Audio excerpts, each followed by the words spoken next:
sache-le bien. Dans les derniers jours surviendront les moments difficiles.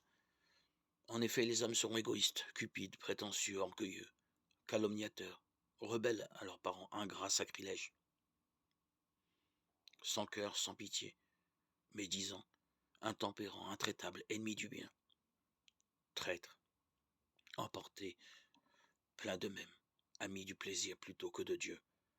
Ils auront les apparences d'une vie religieuse, mais ils rejetteront ceux qui ont fait la force.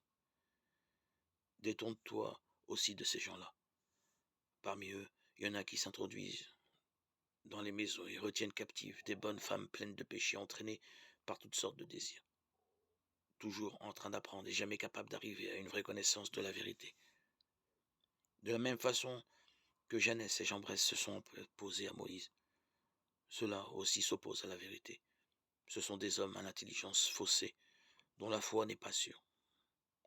Cependant, ils n'iront plus bien loin, car tout le monde constatera qu'ils sont insensés, comme on l'a fait pour les deux autres. Mais toi, tu as suivi pas à pas mon enseignement, ma manière de vivre, mes projets, ma foi, ma patience, ma charité, ma persévérance. Les persécutions et les souffrances, tout ce qui m'est arrivé à Antioche, à Iconium et à Lystre, toutes les persécutions que j'ai subies.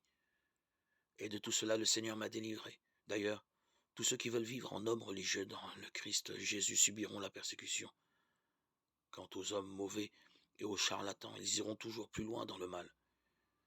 Ils seront à la fois trompeurs et trompés. Mais toi, tu dois en rester à ce qu'on t'a enseigné. Tu l'as reconnu comme vrai, sachant bien quels sont les maîtres qui te l'ont enseigné. Depuis ton plus jeune âge, tu connais les textes sacrés. Ils ont le pouvoir de te communiquer la sagesse, celle qui conduit au salut par la foi que nous avons en Jésus-Christ. Tous les textes de l'Écriture sont inspirés par Dieu.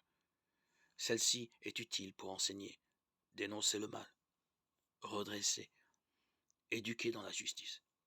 Grâce à elle, l'homme de Dieu sera bien armé. Il sera pourvu de tout ce qu'il faut pour faire un bon travail. De Timothée 3, 1, 17.